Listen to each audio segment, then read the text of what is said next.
Hello. Hello, Father Sebastiaan. Greetings. So today, actually, I wanted to ask you more about the origins and the history of the Sabretooth clan. Okay.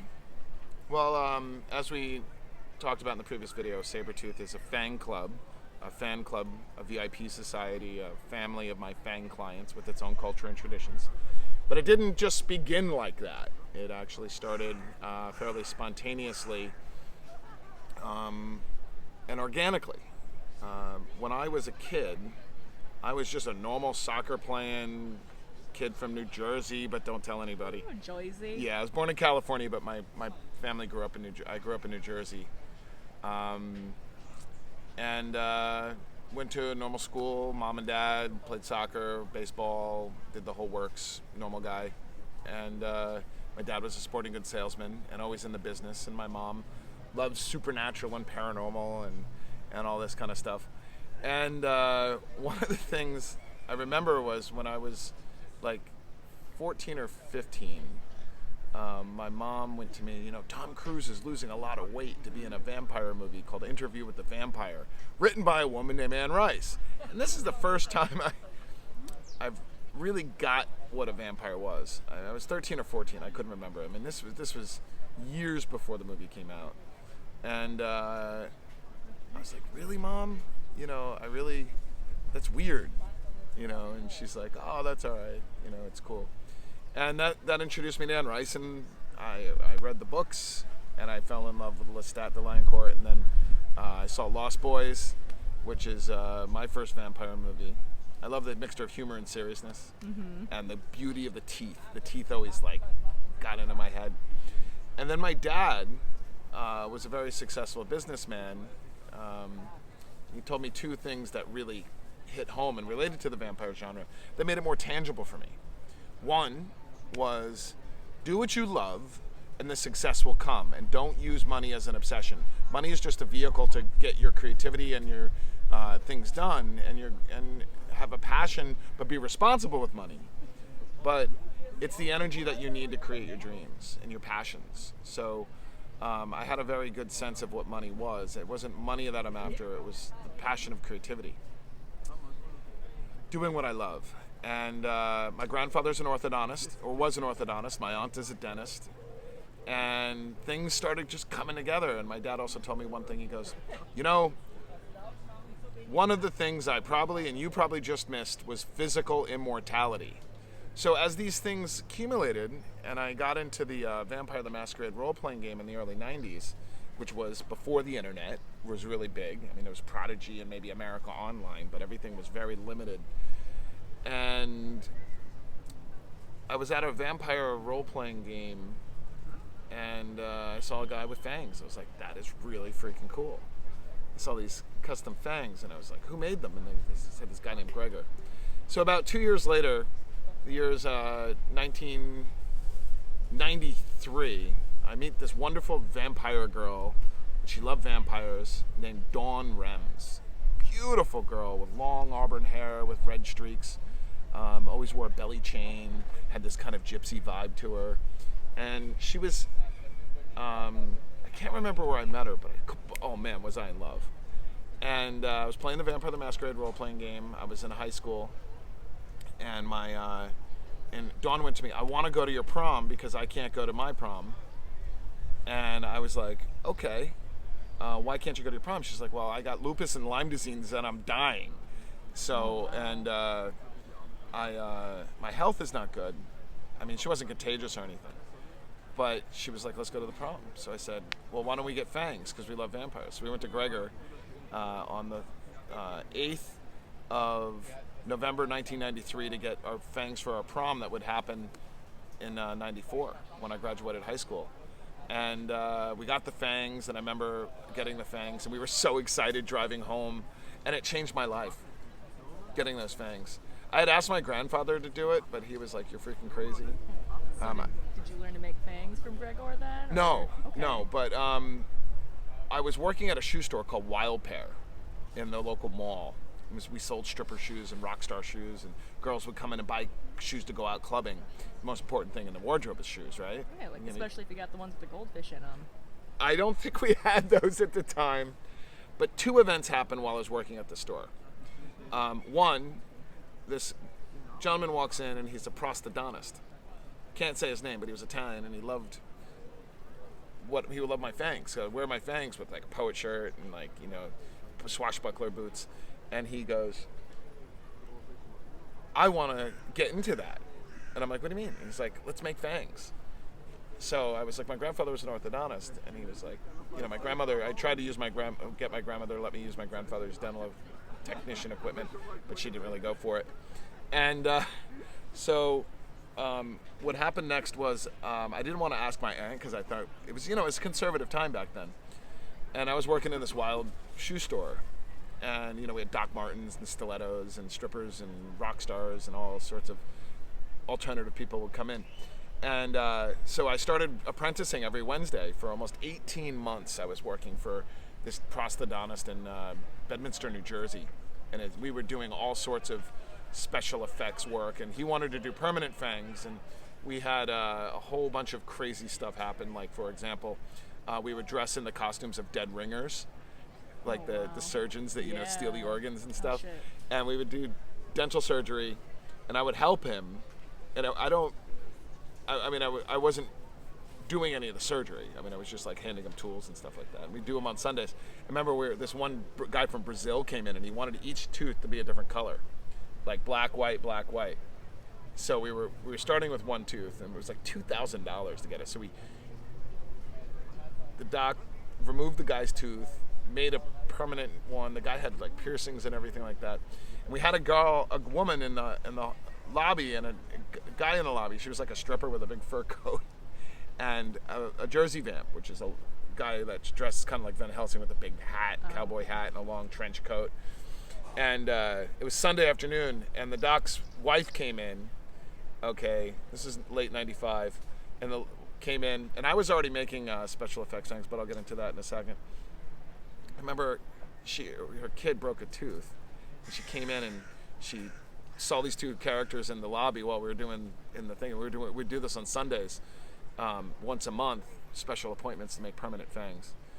And she came in and she swung this suitcase around and hit the fish tank.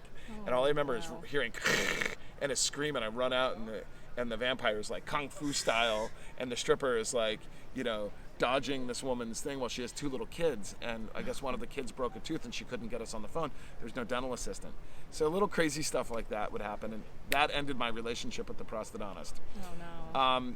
But what happened is after doing the vampire role-playing games, another thing happened at Wild Pear was a gentleman came in and he had a girl in each arm, and his name is, I call him Mr. Velge, and he knows who he is.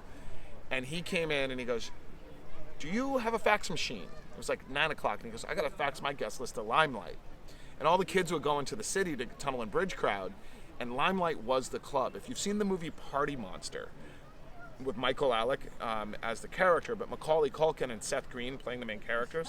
That's James Saint. The crazy murders, I think I heard. Yeah. Oh wow, okay. Well, this was the club, and this was before those murders. I saw Michael Alec on Donahue. Okay, and you can look up the Donahue video on YouTube. So is this still in '95, or this was a little before? This is before. This is like 93, 94. Oh, okay. This is 93 to 94 while I was getting ready for my prom. Okay.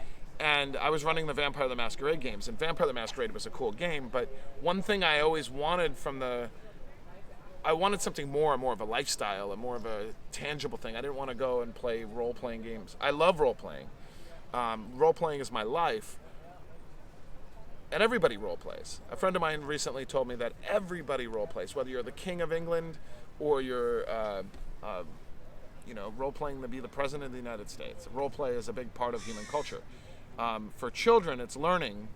Role-playing or playing is play is learning. For adults, it's recreation. Or setting something up.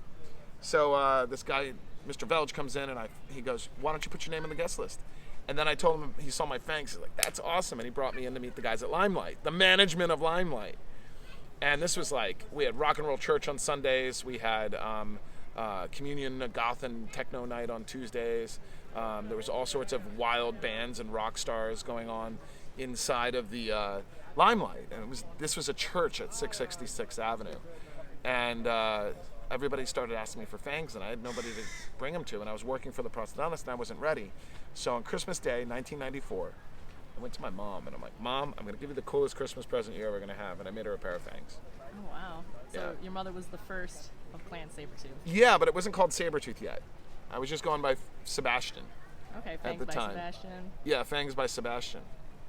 And then I got into the Ren Fair the next summer, and I was making fangs in New York City. I started setting up at a little shop called Andromeda Body Piercing on St. Mark's.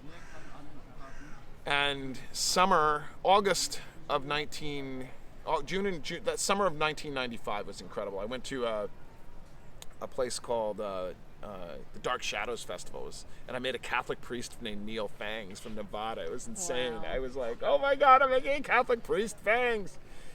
And I met this girl named Sandy who worked for Roadrunner Records as an executive, and she's like, would you like to come to the Anne Rice Ball? And I'm like, you mean the Memnock Ball in New Orleans? An Interview with the Vampire just coming out in November 1994 with Tom Cruise and Brad Pitt. And I mean, this is the era of mega vampire movies. Like, the 90s was it for cool vampire movies. And this was, to me, one of the top vampire movies. You look at my top 10 vampire movies and you'll see my list. But the Dark Shadows Festival was incredible. I made her fangs, and she invited me to the Anne Rice Ball. So the next thing that happened was August of that year, I was making fangs at the New York Ren Fair. I had a top hat with my fangs in it, and I was, we're making fangs and doing bondage behind all the, the wow. vampire scene was pretty Yeah. kinky. And the libertine culture of the Rennies, as we call them, not the actors, but the Rennies, people that hung out at the fair, we'd sell pickles and roses, and the actors would be doing their things. And I was making fangs for everybody. I'd pay to get in, and then I'd sneak behind a booth and make a pair of fangs. But we had a hotel up near Benihana in Tuxedo, New York. We called it the Ramajo. All right, because all the Rennies would go hang out there, and then on Saturday night we'd go to the Barn, which was our local bar club for the Rennies. We were the people that would dress up and kind of pretend we're actors, but weren't. And on the 7th of August, 1995, I decided on two names, and I was narrowing it down. I was asking everybody, what do I call myself? The Dark Tooth Fairy or Sabretooth? And I'm really, really glad I chose Sabretooth. So Sabretooth became my brand of fangs, and Sabretooth's my fang clients. And that's when the clan really started, like August 7th, 1995. And you had your first pair of fangs you made for yourself by then? Or? Yeah, I'd already been making fangs, and the event with the dentist, the prosthodontist, already happened. So 10 days later, I'm in New York, and I go to I'm looking for a Halloween store to make fangs out of. And I wanted to centralize myself in the village of New York.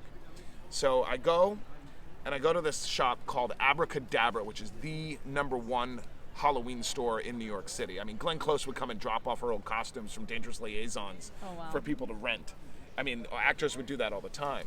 This guy Paul that owned it was famous for putting the arrow through the head thing, and he had that, and he started Abracadabra. It's really famous, really top-end Halloween store. They would sell contact lenses because you couldn't get them anywhere else. So I went in, and I said, I want to make fangs for you. And he goes, well, go talk to that guy over there behind the desk, the magic desk. So I go over, and I say, hi, I'm Sebastiaan, and I'm a Fangsmith, or a fang maker, because we didn't know it. Fangsmith, the word came in 1997. And he goes, so, how do you make these fangs? And I can make them while you wait. I literally make them right here. So he goes, my name's Victor Magnus. How you doing? And I'm like, hey, and this is where I met Vic. Uncle Vic.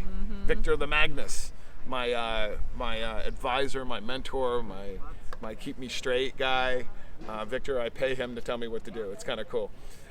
So this is a 20-year relationship. It's coming on 20 years very soon. And so I made him fangs. It didn't work out because there was already a guy making that work there that made fangs, and he kind of caught on and wasn't going to have it. So I went to Halloween Adventure, where I still am today. I still work for Halloween Adventure. Tony and Claudia, the owners, were always welcoming. So it's a family, and every time I make a pair of fangs, I'd see someone shapeshift. There would be this mystical kind of, not supernatural, but like their personality would shift. It was like an awakening. So over the years, I've refined the rites of transformation. But the cool thing is I got to go to New Orleans for the first time. And I'll close this epoch of the origins of Sabretooth. I was in New York City making fangs at the Limelight and the Bank nightclub. I go to New Orleans with Sandy and have the most incredible weekend of my life. I get to go to the Memnock Ball. 11 months after Interview with the Vampire came out. And it was my first time in New Orleans. You could only get tickets from the Memnock Ball if you were a member of the Anne Rice fan club, and Sandy was. She had 2 tickets, me and her. We dressed up. Went crazy with the costume. We got to the gates of St. Elizabeth's in the Garden District. I mean, I'm telling you, this was insane. We were walking around the French Quarter and thousands of Anne Rice fans. There was about 6,000 people outside the gate in this huge, beautiful old orphanage for girls. And 2 horse-drawn carriages came up. And out of the horse-drawn carriages, 2 coffins were brought. They were hearses. I mean, the plumes on the horses and everything like that. Like a jazz funeral. Totally. It was insane. And they propped the 2 coffins up. And the first coffin was opened by these like ushers, like right out of the Addams Family. And Anne Rice comes out, and the crowd goes nuts. I mean, it was like before we could go into the ball. And she goes waving to everybody like freaking the President of the United States. This is Anne Rice at her peak. Okay, at her best. This is when Interview with the top-notch movie. I mean, the excitement was insane. Then she goes, I got a surprise for everybody, and opens the other coffin, and Kirsten Dunst comes out of the second coffin, greeting the crowd, and she was a little bit bigger than she was because she grew up since they filmed the movie. And I think they filmed that movie. She was like 16. I think it was like 5-6 years before that movie came out. They filmed it. I got to look at the production schedule. But she was wearing the dress she died in the movie, and we're in Paris. And I'm like relating Paris to New Orleans right now. It's incredible. That ball was the most incredible vampire ball. Victorian dancing, Anne Rice doing book signings, her son. There was every room you'd go into, there'd be something different. There were 6,000 people there with a courtyard in the middle. People were there until 6 in the morning. Okay, this blew my mind, the costumes. There will never be a vampire ball of that caliber ever. It's like a heroin addiction. You're just like, oh. And I was like, you know what? I'm going to go back to New York and throw a vampire ball at Limelight, at my church, a vampire ball in a church. So I conceived of the New York Vampire Ball, which evolved into Endless Night. And after a couple years, I moved Endless Night to New Orleans. And now we're the largest vampire ball in New Orleans, maybe not the world. I think TripAdvisor said you're the best Halloween party in the world. TripAdvisor has several times said we are the #1 Halloween party in the world. We're at the House of Blues. We have a contract for years. We have a very loyal following, and we sell out every year, so get your tickets early.